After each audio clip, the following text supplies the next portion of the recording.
UPPL সৰকাৰ আছিল না BPF সৰকাৰ আছিল? কাৰ সৰকাৰেৰ দিনত ঘৰ জ্বলিছে, কাৰ সৰকাৰেৰ দিনত মানুহ মৰিছে? আজি এই কথাবিলাক কোনো পাহৰি যোৱা নাই। এই 3টা বছৰত কাৰবা ঘৰ জ্বলিছে? এই 3টা বছৰত কাৰবা ঘৰ জ্বলিছে? এই অঞ্চলত কোনবা এভেকশন হয়েছে?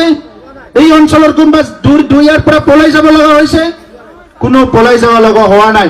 আজি আপোনালোকক মই প্ৰতিশ্ৰুতি দিছো, যিসকলে 2003 চনৰ আগত আহিছে, যিসকলে ইয়াত মাটি বাৰী থাকাৰ কাৰণে আইনগতভাৱে তেখেতসকলে যোগ্য, এই সকলো মানুহক মাটি বাৰীৰ অধিকাৰ দিয়া হ'ব, কোনো ইয়াৰ পৰা বাদ পৰি নাযায়। আজি আমাৰ ৰাভা ভাইসকল আছে, বাইদেউসকল, দাদাসকল আছে, আমাৰ নিজৰ জাতি ভাই, ৰাজবংশীসকল আছে, খিলঞ্জীয়া বিভিন্ন জনগোষ্ঠী আছে ইয়াতে, বঙালীসকল, মাইনৰিটিসকল, এই সকলৰ সমস্যা সমাধান কৰাটো আমাৰ দায়িত্ব। প্ৰধানমন্ত্ৰী ডাঙৰীয়াই বিচাৰে আজি কাশ্মীৰৰ পৰা লৈ উত্তৰ পূৰ্বাঞ্চললৈকে যিমান গণ্ডগোল আছিল সব শান্তি হৈ গ'ল প্ৰধানমন্ত্ৰী ডাঙৰীয়াৰ নেতৃত্বত। আমাৰ ইয়াত অস্ত্ৰ শস্ত্ৰ লোৱা যিমান মানুহ আছিলে আজি সবে মূল খুঁটিলৈ আহিল, আৰু আমাৰ ইয়াত হিংসা কৰিব পৰা কোনো পৰিৱেশ নাই। এইটো কোনে বনাইছে? এইটো নাঙলে বনোৱা নাই, এইটো ট্ৰেক্টৰ আৰু পদুম ফুল লগ লাগি বনাইছে। কিন্তু আপোনালোকক ভয় খুৱাইছে, মাইনৰিটিৰ বাইদেউসকলক, দাদা ভাইসকলক ভয় খুৱাইছে। UPPL চৰকাৰ আহিলে ইয়াত মানে খেদি পঠাব। 17 বছৰত কিয় নাঙলে মাতি নিদিলে? 17 বছৰত কিয় এইবিলাক মানুহবিলাকক সহায় নকৰিলে? এই কথাটো আজি প্ৰশ্ন কৰক। আপোনালোকে MCLA ইলেকশ্যনত বাৰে বাৰে নাঙলক ভোট দিছে। এই বছৰ আমাৰ এই বছৰ আমাৰ এই 3 বছৰত কিমান ঘৰ হল টোটেল বাওখুংগ্ৰীত? 6000। এই 3 বছৰত 6000 PMIৰ ঘৰ নিৰ্মাণ কৰা হল আমাৰ বাওখুংগ্ৰী সমষ্টি। এইটো ডনেশ্বৰ গয়াৰী কৰিব পৰা নাই। এই 3 বছৰত ইয়াত কমসে কম 15-20 কিলোমিটাৰ ৰাস্তা নিৰ্মাণ কৰা হল বাওখুংগ্ৰী এৰিয়াত। এই 3 বছৰত ডনেশ্বৰে এইটো কৰিব পৰা নাই।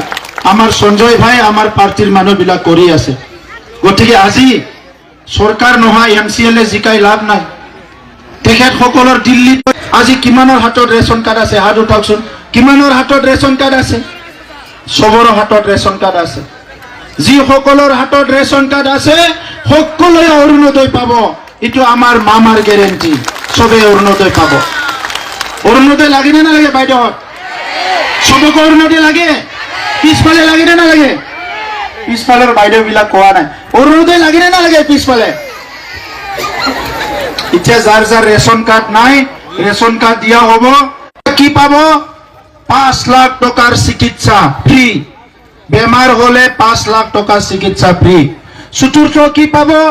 কাৰোবাৰ ঘৰত জ্যেষ্ঠ কোনোবা এজন যদি স্বৰ্গবাসী হৈ স্বৰ্গাৰী যায় 2 লাখ টকাৰ ইন্সুৰেন্স পাব।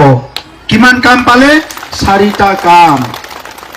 আৰু যোৱা বছৰৰ ভিতৰত, এই বছৰৰ ভিতৰত 1 লাখ চাকৰি অসমত দিলে। আমি 6000 চাকৰি কাউন্সিলত দিলো।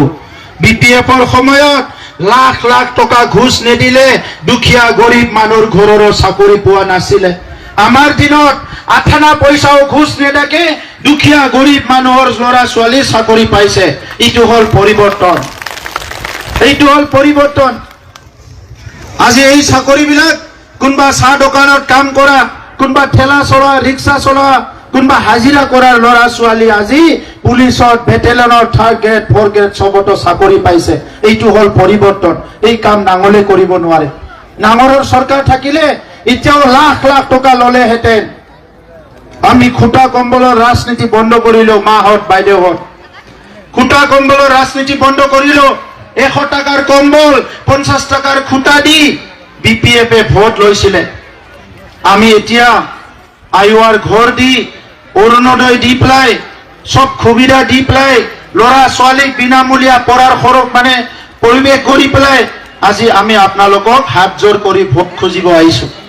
BPFৰ সময়ত দাদাগিৰি কৰি, দাবী ধমকি দি, ভয় খুৱাই মানুহৰ ভোট বিচাৰিছিলে।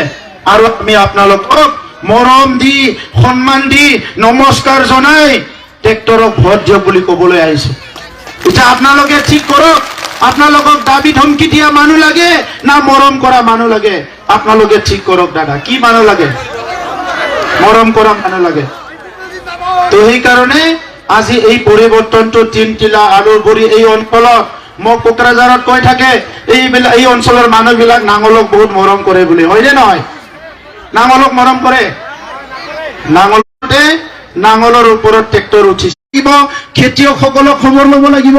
চবৰে খবৰ লোৱাৰ কাৰণে জনক বাওখুংগুৰি অঞ্চলত দায়িত্ব দিয়া হ'ল। তেখেতে এটা অফিচ বনাই ল'ব, এই অফিচত আপোনালোকে যাব পাৰিব। ঠিক আছে দাদা? মাইনৰিটি সকলৰ কিবা ভয় আছে নেকি? আপুনি মাইনৰিটি নেকি? মই মাইনৰিটিকে সুধিছো, বড়ো যেন লাগিছে আপোনাক।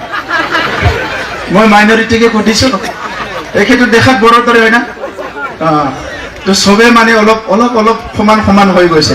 কোন বঙালী কোন বড়ো চিনি পোৱা দিগদাৰ হৈ গৈছে। আৰণাইটো দেখা পালেহে গম পাওঁ ই বড়ো। এতিয়া চবে ভালে আছে? বিহু খাইছে? বিশ্ব খাইছে? চবে বিশ্বত নাচিছে? ঠিক আছে, আপোনালোকক আৰু দিগদাৰ নকৰো, ঘৰত যাব লাগিব, এতিয়া গধূল হ'ল, হয় না? 7 তাৰিখে কি কৰিব লাগিব? 7 তাৰিখে কি কৰিব লাগিব?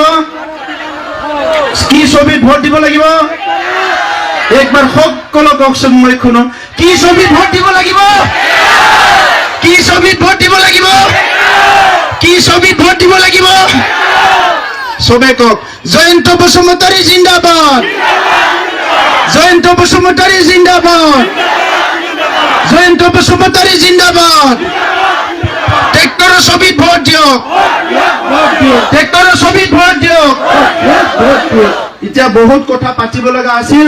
নিৰ্বাচনৰ পিছত আহিলে বাওখুংগুৰিৰ প্ৰত্যেকটো গাঁৱৰ পৰা 2জন মহিলা 2জন পুৰুষ মাতিম। মই এটা জাগাত বহিম, আপোনালোকে নিজৰ এপ্লিকেশ্যন বিলাক লৈ আহিব, সিদিনা ভালকে কথা পাতিম। ফৰ্ম আহিছেনে? অৰুণোদয় ফৰ্ম গৈছেনে গাঁৱত? চবৰে গৈছে? ভালকে ফৰ্ম ফিল আপ কৰি দিব, ঠিক আছে? চবে ফৰ্ম ফিল আপ। ধন্যবাদ।